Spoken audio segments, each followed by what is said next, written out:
అధ్యక్ష, జిహెచ్ఎంసీ పరిధిలో లేక మున్సిపాలిటీస్లలో ఈరోజు భూముల విలువ చాలా పెరిగిపోయింది అధ్యక్ష. పేదవాళ్ళు మధ్యతరగతి ప్రజలు ఈరోజు భూములు కొనుక్కొని ఇల్లు కట్టుకోవడం చాలా కష్టంగా ఉంది.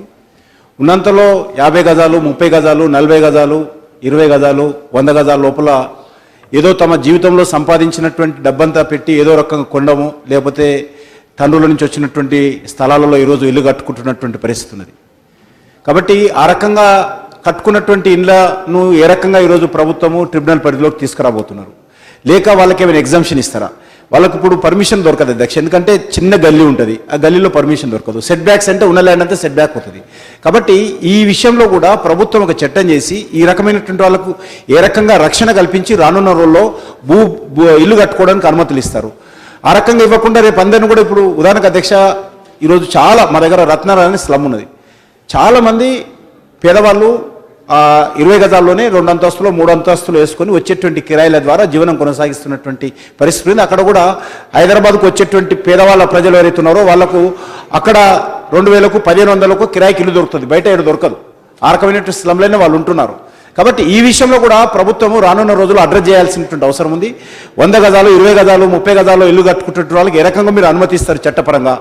మరి చట్టపరంగా అనుమతి ఇవ్వకపోతే ఈ రకంగా ట్రిబ్యునల్ ద్వారా ట్రిబ్యునల్గా అవుతారా? ఈ విషయం కూడా ప్రభుత్వం క్లారిఫై చేయాల్సిన అవసరం ఉంది. అదే అంతేకాకుండా అధ్యక్ష, ఈరోజు మేము ఎమ్మెల్యేగా ఉన్నాం అధ్యక్ష.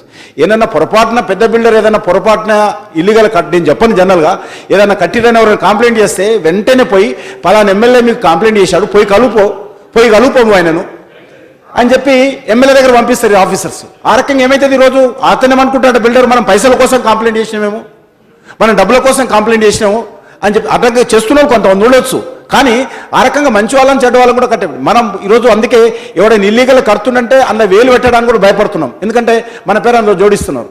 కాబట్టి ఆ రకం కూడా చూడాలి. కాబట్టి అదేవిధంగా ఈరోజు సొంత ఇళ్ళు కట్టుకుంటున్న దగ్గర, అపార్ట్మెంట్స్ కట్టుకునే దగ్గర కూడా ఈరోజు చట్టాన్ని కఠినంగా అమలు చేసేటువంటి ప్రయత్నం ఉండాలి తప్ప ఈరోజు మరి ఉన్నటువంటి గతంలో చూసిన అధ్యక్ష, రూలింగ్ పార్టీ వాళ్ళు చెప్తేనేమో కన్సిడర్ చేస్తారు, ఒప్పేసుకుంటారు, ఏది ఇల్లీగల్గా ఉన్నటువంటి వాళ్ళని కూడా రెగ్యులర్ చేస్తారు. ఆ రకమైనటువంటి ఉండకూడదు. అందరికీ ఒకే సిస్టమ్ ఉండి ఈరోజు చట్టం సరిగ్గా అమలు చేసినట్లయితే, ఎందుకంటే శ్రీనివాస్ గౌడ్ గారు చాలా ఆఫీసర్ చాలా రోజులు పనిచేశాడు, వారికి అనుభవం ఉంది ఈ విషయాలలో చాలా. కాబట్టి ఆఫీసర్గా పనిచేశాడు జిహెచ్ఎంసీలో. కాబట్టి ఏ రకంగా దీన్ని పూర్తిగా మరి ఈ చిన్న భూములు ఉన్నటువంటి వాళ్లకు, లేకపోతే చిన్న చిన్న ఇల్లు కట్టుకుంటున్నటువంటి వాళ్ళకి ఏ రకమైనటువంటి రక్షణ కల్పిస్తారు, భవిష్యత్తులో వాళ్ళని ఏ రకంగా చట్టం ఫ్రేమ్లో తీసుకొచ్చి వాళ్ళని రెగ్యులరైజ్ చేసి ఏ రకంగా ఫ్రేమ్లో తీసుకొస్తారో ప్రభుత్వం ఆలోచించాల్సిందిగా మీ ద్వారా కోరుతా ఉన్నాను.